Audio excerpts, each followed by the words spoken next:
Hi guys, welcome back to my channel rainbow संध्या।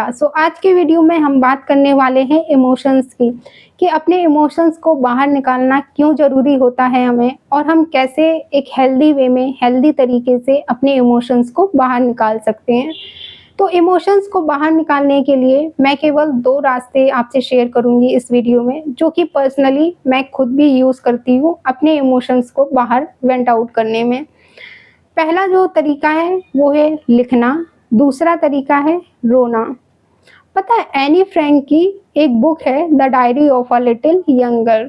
जो Anne Frank थी, वो बचपन से जब वो 10-12 साल की थी, तो वो एक डायरी में अपने सारे इमोशंस लिखती रहती थी। मतलब उनकी लाइफ में जो भी इंसिडेंट होते थे, जो भी हो रहा था उनकी लाइफ में, वो एक डायरी में लिखती जाती थी। तो उनकी इसी डायरी को एक बुक के रूप में पब्लिश कर दिया गया है, जिसका नाम है the diary of a little young girl.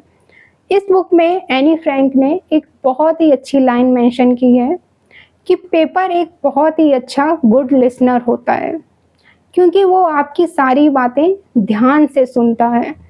आपको जज किए बिना प्रॉब्लम्स के सॉल्यूशन देने के बजाय वो बस सुनता है आपको, क्योंकि सुनना एक बहुत ही पावरफुल स्किल होती है। पर लोग क्या करते हैं, लोग सुनने के बजाय आपको सॉल्यूशन बताने लगते हैं कि तुम ऐसा कर लो, ये कर लो, वो कर लो। ये सुनना नहीं होता है। सुनने का मतलब होता है कि आप सामने वाले को ये फ़ील करा पाओ कि आप उसे ध्यान से सुन रहे हो और समझ रहे हो। ये नहीं होता है सुनना कि किसी ने आपको प्रॉब्लम बताई अपनी, या कोई आपसे अपने इमोशंस एक्सप्रेस कर रहा है, शेयर कर रहा है, आप 4 सॉल्यूशन बताने लगे उसको। ये नहीं होता है सुनना। भाई, सॉल्यूशन तो इंसान इंटरनेट पे, बुक पे, वीडियोस पे कहीं से भी निकाल लेगा, बहुत सारे ऑप्शन हैं, पर इन सब चीज़ों पे कोई सुनने वाला नहीं होता है। तो अपने इमोशंस को आप एक पेपर पे या एक डायरी में लिखकर बहुत ही अच्छी तरीके से बाहर एक्सप्रेस कर सकते हो, निकाल सकते हो। क्योंकि पेपर ना तो आपको कभी जज करता है कि तुम क्यों गुस्सा हो रहे हो, क्यों रो रहे हो तुम, क्यों इतना फ्रस्ट्रेट हो, और ना ही वो ज़बरदस्ती के सॉल्यूशन आप पे थोपने की कोशिश करता है कि तुम रोना बंद करो, ये है सॉल्यूशन इसका, गुस्सा मत करो इतना, ये है सॉल्यूशन इसका। तो आप अपने इमोशन को बाहर निकालने के लिए पेन और पेपर का यूज़ करिए। एक बहुत ही अच्छा और एक बहुत ही पावरफुल तरीका होता है इमोशन को वेंट आउट करने का। दूसरा जो तरीका है वो है रोना। या तो आप रो लो बहुत अच्छे ढंग से, फूट-फूट कर, अगर आपको रोना आता है तो। अगर आपको रोना नहीं आता है, या अगर आप नहीं रोते हो, तो आई सजेस्ट कि आप रोना सीखो और आप रो। क्योंकि जितना ज़्यादा आप अपने इमोशंस को दबाओगे, लाइक आपको रोना आ रहा है, आपको गुस्सा आ रहा है, या फिर चिड़चिड़ापन हो रहा है, पर आप अपने उस इमोशन को बाहर नहीं निकाल रहे हो, जो कि बहुत ही गलत बात है।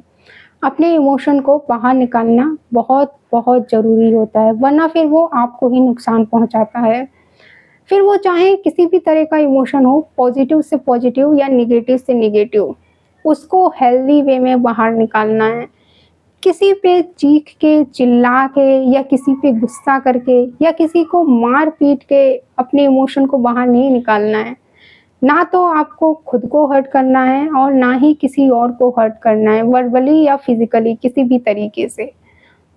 फॉर एग्ज़ाम्पल, जैसे कि किसी को बहुत बड़ा सदमा लग जाता है, लाइक जैसे किसी के लव्ड वन की डेथ हो जाती है, या किसी करीबी रिश्तेदार की डेथ हो जाती है, तो जब कोई इंसान नहीं रोता है, तो जो आस-पास के लोग होते हैं, तो वो ऐसा बोलते हैं ना कि इसको रुलाओ, इसको रुलाने की कोशिश करो, रोना बहुत ज़रूरी है इसके लिए।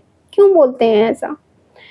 क्योंकि रोने से वो जो उस इंसान को एक सदमा लगा है, एक झटका लगा है, अपने जो लव्ड वन है उसको, उसका दूर जाने का, वो रोने से वो इमोशन रिलीज़ हो जाएगा। धी एकदम से नहीं होगा, पर वो धीरे-धीरे वो दुःख कम होता जाएगा, जिससे वो इंसान अपने जीवन में, अपनी लाइफ़ में आगे बढ़ पाएगा। इसीलिए जब किसी की डेथ होती है, तो रोते हैं लोग, क्योंकि ये ना ज़िंदगी का एक बहुत ही बड़ा दुःख होता है। जब कोई हमारा करीबी इंसान इस दुनिया को छोड़कर जाता है, तो हमें एक झटका-सा लगता है, बहुत बड़ा दुःख होता है हमारे लिए।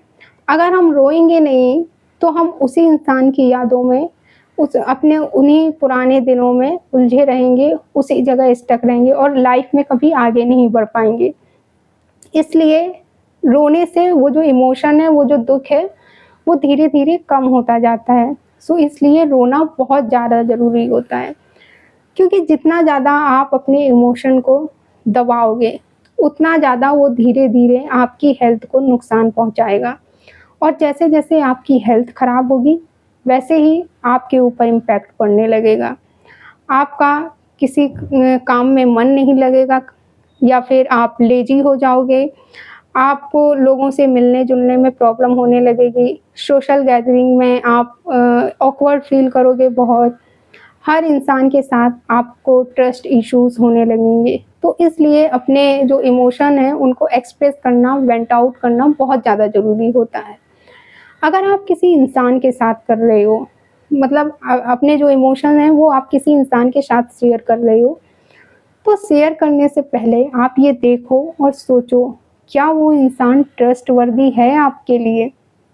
ऐसे ही किसी के सामने कुछ भी शेयर मत करने लग जाओ कि किसी के भी सामने कुछ भी, भाई कोई नहीं है, लेकिन मुझसे तो रहा ही नहीं जा रहा है, मैं तो बहुत दुखी हूँ, परेशान हूँ, चलो ये इंसान सामने है, इसी को सब कुछ बता देती हूँ। ऐसा मत करो। कोई आपका बहुत ही अच्छा दोस्त या कोई बहुत ही करीबी इंसान जो ट्रस्टवर्दी हो, उसके साथ आप शेयर करो, ताकि जब आप अपने इमोशंस शेयर करोगे तो वो आपका मज़ाक नहीं उड़ाएगा। वरना मैक्सिमम लोग क्या करते हैं, एक बहुत ही ना फ़ेमस और बहुत ही कॉमन डायलॉग है कि बच्चों की तरह रोना बंद करो। बच्चे हो क्या? क्यों रो रहे हो? ये एक लाइन हर इंसान को चिपका दी जाती है।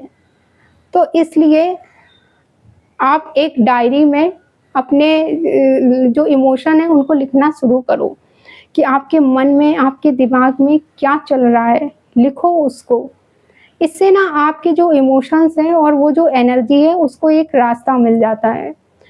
तो अपने इमोशंस को दबाने की बजाय उनको, उस एनर्जी को बाहर निकालने का एक रास्ता दो कि बस निकल जाओ तुम।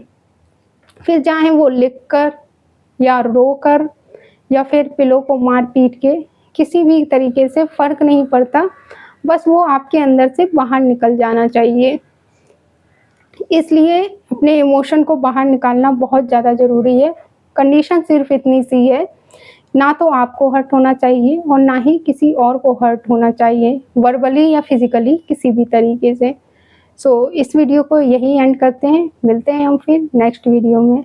Bye, take care.